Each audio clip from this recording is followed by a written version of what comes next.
Meus queridos, que a doce paz de nosso meigo Jesus esteja com todos nós, em nossos corações, em nossas vidas, em nossa mente.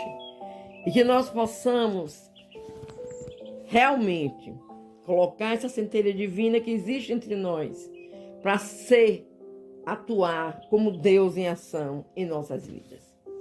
Vamos pegar nossa água para que possa ser fluidificada.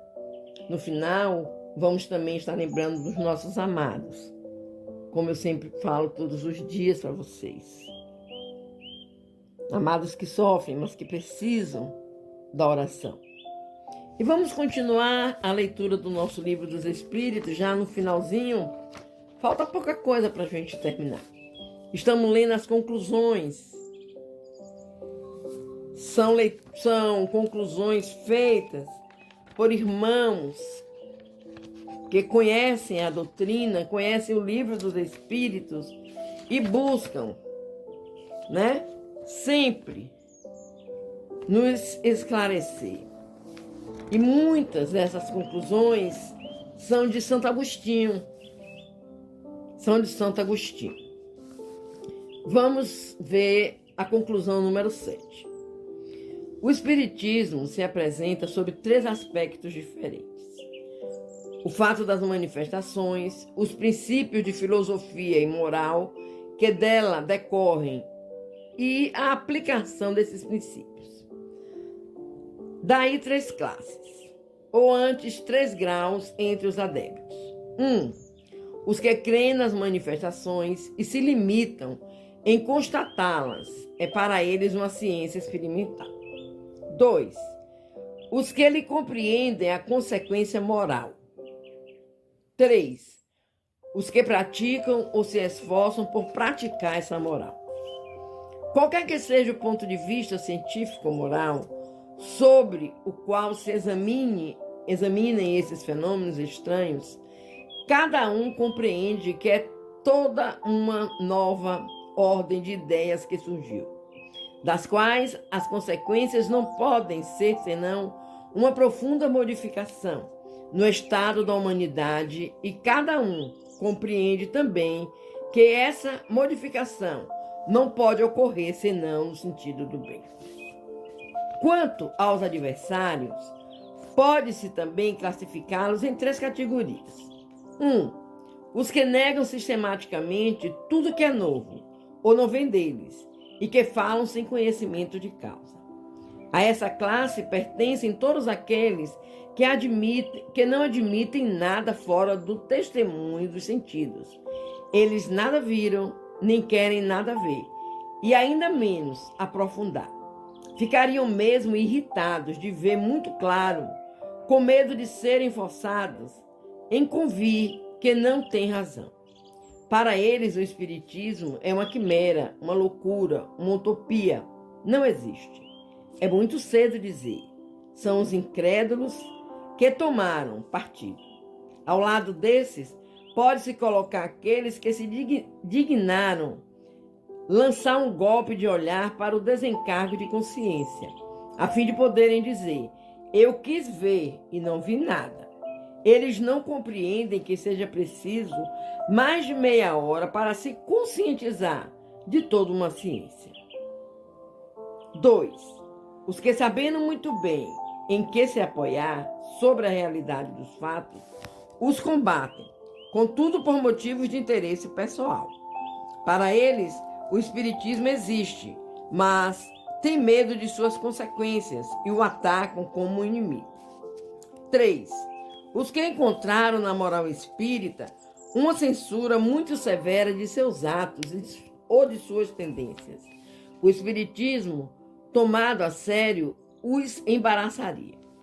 Eles não rejeitam nem aprovam, preferem fechar os olhos. Os primeiros são solicitados pelo orgulho e pela presunção, os segundos pela ambição e os terceiros pelo egoísmo. Concebe-se que essas causas de oposição, não tendo nada de sólidas, devem desaparecer com o tempo, porque em vão procuraríamos uma 4ª classe de antagonistas, a que se apoiasse sob provas contrárias, patentes, e atestando um estudo consciencioso e laborioso da questão.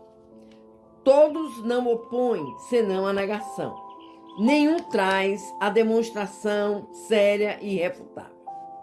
Seria presumir demasiado da natureza humana crer que ela pudesse se transformar subitamente pelas ideias espíritas.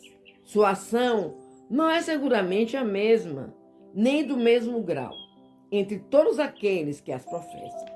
Mas, qualquer que seja o resultado, mesmo fraco, é sempre um progresso, mesmo que seja apenas o de dar prova da existência de um mundo extracorpóreo, o que implica na negação das doutrinas materialistas. Isto é a consequência mesma da observação dos fatos. Mas, entre os que compreendem o espiritismo filosófico e nele veem outras coisas além dos fenômenos mais ou menos curiosos, há outros efeitos. O primeiro e o mais geral é desenvolver o sentimento religioso, naquele mesmo que, sem ser materialista, não tem senão indiferença pelas coisas espirituais. Disso resulta nele o desprezo pela morte. Não dizemos o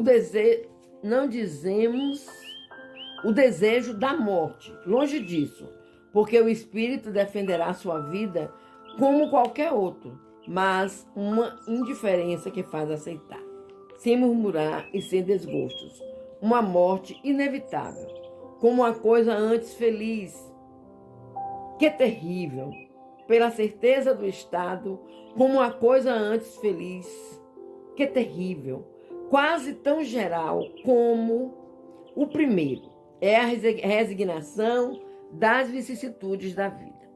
O Espiritismo faz ver as coisas de tão alto que a vida terrena, perdendo 3/4 partes de sua importância, não aflige tanto com as atribulações que a acompanham. Daí, mais coragem nas aflições, mais moderações nos desejos. Daí também o afastamento do pensamento de abreviar seus dias. Porque a ciência espírita ensina que pelo suicídio se perde sempre o que se queria ganhar. A certeza de um futuro que depende de nós mesmos tornar feliz a possibilidade de estabelecer contato com os seres que nos são caros. Oferece ao espírita uma suprema consolação. Seu horizonte aumenta ao infinito pelo espetáculo incessante que ele tem da vida de além-túmulo, da qual pode sondar nas misteriosas profundezas. O terceiro efeito é exercitar a indulgência pelas falhas alheias, mas é necessário dizer-lhe o princípio egoísta e tudo que dele decorre. É o que há de mais tenaz no homem e, por conseguinte, o mais difícil de se desarraigar.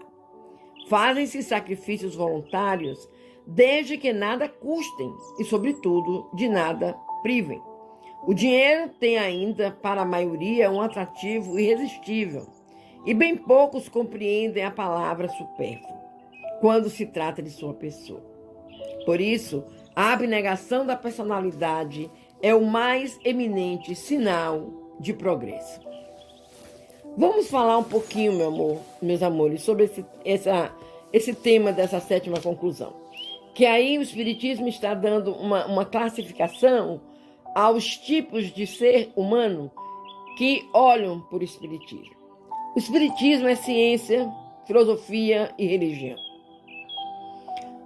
Muitos homens não querem conhecer, mas falam mal. Não querem estudar, se aprofundar, mas criticam com a veemência tão grande que até assusta, até magoa. Existem os homens que são egoístas, materialistas, eles são agarrados às coisas terrenas. Então, para eles também é difícil compreender a doutrina espírita, que é uma doutrina de amor, caridade, humildade, perdão. o de amar uns aos outros como eu vos amei. Que Deus nos abençoe e que possamos conversar um pouquinho mais até o final das conclusões sobre esses temas. Vamos conversar com Deus. Querido Pai, mais agradecimentos, Pai, por tanta beleza de leitura. Como nós podemos, Senhor, nos aprofundar em conhecimentos, nos aprofundar em consciência de que estamos, sim, no caminho certo. Nos ajuda, Senhor. Nos ajuda. Que cada irmão tenha a oportunidade de conhecer um pouquinho, que seja da doutrina, ele vai se apaixonar e vai a fundo estudar mais.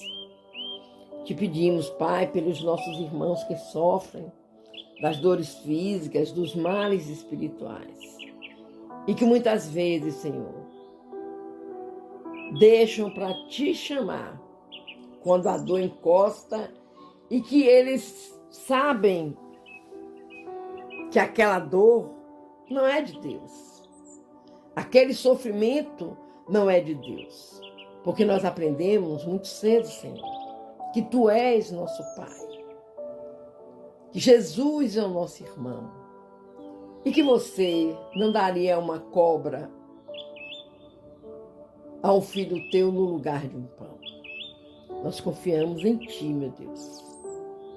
Nós confiamos em Ti, Jesus. Leva cada irmão desse, Pai, um sossego, uma calma, para que eles realmente, Pai, entendam o que está acontecendo. Nós Te agradecemos, Senhor. Nós pedimos também pelas famílias, Senhor. As famílias que sofrem com tanto desencontro, pois esquecem o significado da palavra hierarquia. E dentro de um lar existe a hierarquia. Existe o pai, a mãe, os irmãos, os mais velhos, os mais novos. Aí vem os netos. E que essa hierarquia, Pai, possa ser mantida com respeito, com amor, com responsabilidade. E que se algum membro desse lar resolveu pegar o livre-arbítrio e sair fazendo loucuras, tenha misericórdia, Senhor. Que os nossos benfeitores espirituais possam estar ao lado deles para fazê-los entender a verdade sobre aquela atração de más influências. Que os nossos irmãos desencarnados possam seguir em paz, mesmo que eles tenham sido, Pai, irmãos errados, sempre haverá um canto, um lugar para que eles possam estudar, aprender e que eles não retornem fazendo dos nossos encarnados verdadeiros prisioneiros da obsessão.